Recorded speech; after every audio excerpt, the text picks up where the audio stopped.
এখানে এসে জানতে পারলাম যে জায়গায় আমরা টমেটো দিয়ে অনেক সস বানানো যায়। স্বাস্থ্য ঝুঁকি না, বরঞ্চ আমাদের স্বাস্থ্যের উপকারিতা এটাতে বেশি।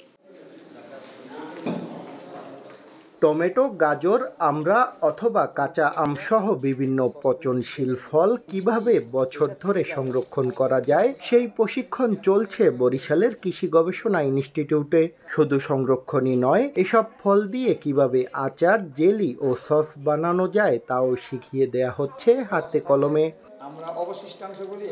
প্রশিক্ষক ও গবেষকরা জানান 100 গ্রাম লবণ, 10 মিলিলিটার অ্যাসিটিক অ্যাসিড, 900 গ্রাম পানি ও 1 গ্রাম KMS মিশিয়ে একটি মিশ্রণ তৈরি করে 1 কেজি সমপরিমাণ যে কোনো ফল অথবা সবজির সাথে মেশালে 1 বছরের জন্য তা সংরক্ষণ করা সম্ভব। এর মাধ্যমে মৌসুমী ফল ও সবজি দীর্ঘদিন পর্যন্ত সংরক্ষণ করা যাবে, পাশাপাশি বানানো যাবে মুখরোচক নানা খাবার। আমরা 1 বছর অধিকার সংগ্রহ করতে পারি এবং এটা দিয়ে পরবর্তীতে আমরা বিভিন্ন প্রকার পণ্য তৈরি করতে পারি, যেমন সস, চাটনি, কেচাপ, আচার।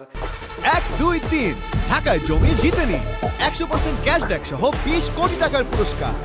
এটাতে স্বাস্থ্য ঝুঁকি তেমন নাই। আমরা যদি সবজিও করতে চাই, আমরা এই পদ্ধতি ব্যবহার করে সবজিও সংরক্ষণ করতে পারি। কর্মকর্তারা জানান, তরুণ প্রজন্মকে ব্যবসায়ী বান্ধব করে গড়ে তুলতে এমন প্রশিক্ষণের আয়োজন করেছেন তারা।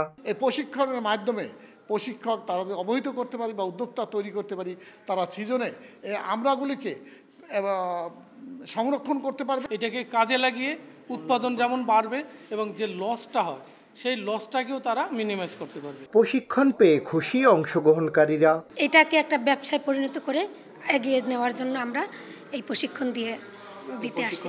আমি জেনে আমার বন্ধু বান্ধবকে জানাবো যে কিভাবে এটার সংরক্ষণ করা যায়। বর্তমানে বরিশাল বিভাগের 6টি জেলার কৃষি গবেষণা ইনস্টিটিউটের ফল ও সবজির সংগ্রহোত্তর ব্যবস্থাপনা বিষয়ক প্রশিক্ষণে প্রায় 5000-এর বেশি বেকার তরুণ তরুণী প্রশিক্ষণ নিচ্ছে।